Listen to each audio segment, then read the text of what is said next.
Hello YouTube, Robin Hood Bricks here, and it's Brick Call O'Clock with an extravagant package all the way from Bricklink, Denmark. Ooh. Yes, this package is quite extravagant, I must admit. I don't always break the bank, but this time I have a little bit, using all of the money from my Patreon supporters and channel members, of course, to very good use. Without further ado, I'll get into this and tell you that the one-word kind of descriptor that I used for this package was dun, dun, dun, monorail. Oh yes. Now you might be thinking, well, Robin, do you really need more monorail mayhem in your city? And the answer to that is yes. Yes, I do. So here we go. I have bought another monorail motor and, at great expense, two more of the chassis parts, I suppose you'd say, put into either end of that, and two of the bogies that make it go up and down the hills and all the rest of it. So yeah, that looks really good condition, and it's getting increasingly hard to find these nowadays, given that they're in such demand and made in small numbers during the 80s and 90s. I think the first one came out in 1987, and they went all the way up to set 6991 Transport Base in 1994, which was the Unitron version. I'm wondering if this works, is my first real question. So I'm going to get my Power Functions battery box, and I can't remember which way around I have to do this on the orientation to make it work, but we shall see. There we go, buzzing around. And do you know what? It sounds a bit smoother than the one I already have, which has been mentioned to me before. Sounds very, very unhappy and noisy, and it was very dirty when I got it. So maybe this one will be even quieter. But it doesn't really matter how it compares to the other one, because I'll be using both at a time, not just one or the other. Now, I've got several options for that. Obviously, I could motorise my blue tram, which I've got kind of as a dummy one at the moment, or I could have a brand new sort of sub-tram network somewhere else in the city, or even do something completely different with it. I know some people are thinking about doing something under the sea. I don't think I want to do that one, because then I have to open the cabinet and basically turn it on and off and all the rest of it. I could do it, but it's not exactly going to be going a very great distance, even if it's sort of bouncing to and fro. Oh, I'm not going to push those in on camera in case I get it wrong. But essentially those go into here and here. And those go on the ends there for a lovely tram. So I never really showed exactly how I did the orange tram that I do have buzzing around Brick Nottingham, so maybe I'll show you how I did that using this new base and the parts from the blue one that I've got as the dummy. And then we'll have, well, one, two, or maybe a third one as well, maybe in a third colour. Four, I suppose, if you include the very, very slim sort of facade lime one I've got pressed against the wall. So yeah, even more tram mayhem. So that is why I called this a very extravagant order from Denmark. But it's not the only extravagance, because yeah, I've got some really good pieces for the castle as well. So here we go with two quite rare barding pieces. Now there's this one in old grey, so that shows its age, but wow, that's in really nice condition actually. And these are also getting harder to get, because I think loads and loads of people are doing exactly what I'm doing and collecting sort of castle pieces reinvigorated by the new castle sets. So this one came in the set 6098 King Leo's Castle from the year 2000. And yeah, well, it was King Leo's, of course, with the lion with the crown on, which is a bit of a similar sigil to just the ones with the crown on. But I was thinking that some people could be related, brothers and so on. And if they have different castles, they might have slightly similar but slightly different sigils and all be up for the joust just as much, if not more, because they're competing against their siblings. So that looks absolutely great. And I'm just leaping ahead to grab a horse to stick it on. Which way round does it go? That way round.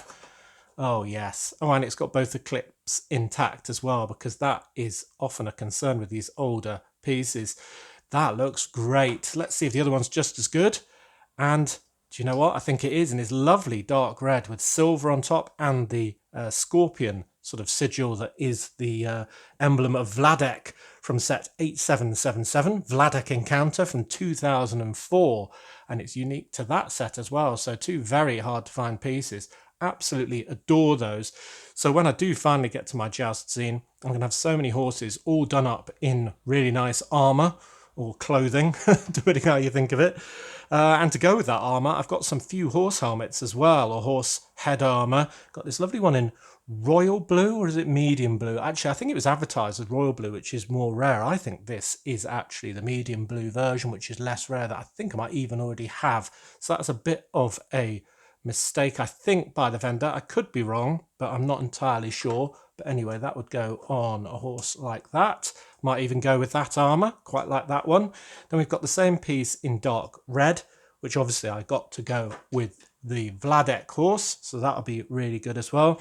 And then I got this really cool dragon one with these sort of dragon wing type pieces for ears, and clip here for, well, a horn piece or something like that. I could get a sort of cow horn, sort of double pronged one, and that came on the battering ram actually on the front of that same set in 6098, but also in all sorts of other ways, like in 7416 Emperor's Ship from 2003, which is an Orient Expedition set where it's actually the figurehead on the front of the boat, which I think is really good, kind of a sort of more of a Norse sort of idea in my mind to have a dragon on the figurehead. But I suppose, no, you're right. Actually, Chinese boats would have that sort of thing as well. And there's a really nice sail on that boat as well. I must look out for that if ever one comes my way. But yeah, these are really, really good quality pieces. So I'm very happy with that. Now, if this was the right one or is the right colour, I'm not entirely certain either way, then it would be unique to the set 8781, the Castle of Morcia from 2004, which I don't think is a castle of Spanish black pudding, because that's the name of Spanish black pudding, sort of blood sausage, isn't it, Morcia? Although I suppose that is spelt different, but yeah, that is very tasty indeed. So if a castle was made of that, that's where I would want to live. And it's quite an interesting set there. It's got King Mateus and 4 buddies, all sort of like Power Rangers, all the different colours of the Knights Kingdom 2 characters. And it's kind of 5 goodies versus 2 baddies. So the baddies really don't stand much of a chance in that set. But hey ho, all good. I might have to collect all the different helmets for those Knights Kingdom 2. They are a bit bright. But then maybe if you came to a joust, you'd want bright armour. Who knows? We'll have to decide. Tell me what you think in the comments section. Then we've got some brand new minifigures. And this one's very hard to get as well. And that's partially because of the set it comes in. This guy is Ninjago, and he is called, with his wonderful top hat, the Mechanic. And I think he's got a bionic arm there in gold, and you can kind of see it on the torso print. He's got the stripy torso as well underneath his jacket, which suggests he's a criminal. So he should go in my criminal run fairground, I think. But he comes from set 71741, Ninjago City Gardens from 2021, which is such a tall picture, it barely fits on right in the middle of my shot. But essentially, that's why he's quite hard to get, just because, well, who's parting out such a fabulous set? So, yeah, he looks like a really nice character, if you ask me, though I suppose not too nice when he's holding that sort of weird, nasty saw-type weapon, which doesn't look like it's a tool for fixing things like a mechanic would. It looks like it's a kind of weapon, a bit of a nasty one, really. So, yeah, they're really good mechanic, not to be confused with the one from Series 6. So there we go, there's one minifigure. Here's another really good one. This is a magician, a wizard, and this is the normal blue one, but with the patterned starred hat and these lovely sort of coattails on the legs. The torso print is non-existent, but that's covered mostly by his fantastic beard. So this is just for my wizard collection for the same castle scene. And this guy's really quite hard to get as well, only coming in the Kingdoms Advent Calendar 7952 from 2010. Also a Toys R Us little pack I think he did as well. And he's better than the kind of one that came in the recent Lion Knight's Castle, just because, well, he's got that additional printing on the hat. I was quite surprised to see that one didn't have any hat printing. A bit boring when it's all just a solid block colour. But yeah, with the little clasp on the front there and the stars, I think that's a really good edition. And yeah, he looks in great condition as well. So very, very nice there. The third minifigure is from the Space Police. It's one of the aliens. And he is called Wrench, and he's from the set 5981 Raid VPR from 2010. And I'm not sure if the Raid VPR is supposed to be said Viper or not, as a sort of police ship trying to arrest people and so on, all these criminals. It's funny how all the aliens are criminals and all the humans are good guys. I would have thought that given human nature, it'd probably be the other way around. But anyway, he's got a very nice torso there with a sort of Blacktron logo in the top corner. And kind of a Blacktron torso, I suppose, as well. It's very similar to that, isn't it? But with the belt buckle of the baddies, or rather the criminals from the Space Police line. And actually thinking about it, maybe all the Blacktron people have got one of these sort of green alien heads underneath their helmets. Though actually thinking about it, I think they did all have yellow faces underneath their helmets, didn't they? I think that's the case. Anyway, really good to have this guy as part of the gang. I think... and I'm not entirely sure. Oh no, I am sure one more of these Space Police villains from the Space Police 3 line. And that's the one with the kind of, he's got a round helmet, kind of spiky front grille in grey. They were sort of two twins or something. Technically you're supposed to have two of them, but that's a really expensive set that they come in. So they aren't very common either. But I've got the purple one, and he's probably the coolest. And this guy's very nice indeed, actually. I like him a great deal. A couple more minifigure parts. We have got... another part from that set, the 6098 King Leo's Castle, is this brown parrot for my parrot collection. It's an old brown, and yeah, well, that's all it is really. There's not much more to say about that, apart from I didn't have one in this colour, and now I do. So that is in the tower at the top with the princess, obviously her pet, I suppose. So yeah, very nice to have that. I like it a lot. Then we've got two more heads. I'll just make a little tower of them. And they're both from the Power Miners line. We've got the sort of scientist-looking face at the top, which is a character called Brains. And he came in a few sets, like 8964, Titanium Command Rig from 2009, where he's on the crane there. And the other one has got this sort of metal plate in his head. He looks happy or sad, depending on how well he's faring against the rock monsters. And he's the character called Engineer in sets like 8708, Cave Crusher from 2009. Yeah, which I can confirm that set is very cool and very fun to sort of drive around your desk, because I got that and it's incredibly nice. I might feature it under my city. I haven't decided exactly how much power miners versus city mining stuff to use. So if you've got an opinion on that, then leave it in the comments section as well. Oh, so we've done all the really interesting stuff. I think we've got some more sort of tipping type things left to go. We've got some plant pieces, absolutely loads of them in this dark orange, either for under the sea or some tumbleweed or goodness knows what. Bamboo pieces in lime and one pink tentacle. Vital, I think you'll agree. Then we've got a few more pieces, which I put here. Some inverted slopes in white, which I obviously needed for some sort of build. I've got quite a few of these 1x1 tiles because they were very cheap. So I've got one that says "You Rock," "Hey," a flying heart, and what's that say? "Dream Big."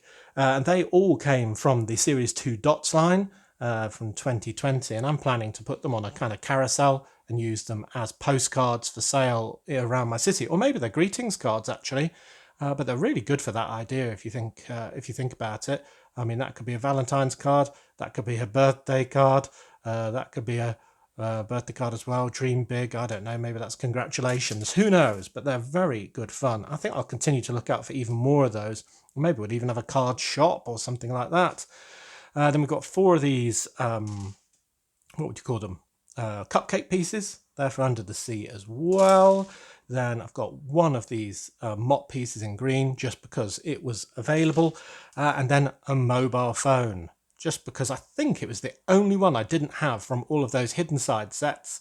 And I can just give that to a teenager who'll be looking at it and not looking where they're going around my city. So yeah, not the hugest order today, but possibly the most important one for a while, because we have now got a brand new motor for a... Ooh, no. Which way does it go on? For our city. No, have I broken it? I thought it was that way. Ah, it is. Just needed a bit of a wiggle.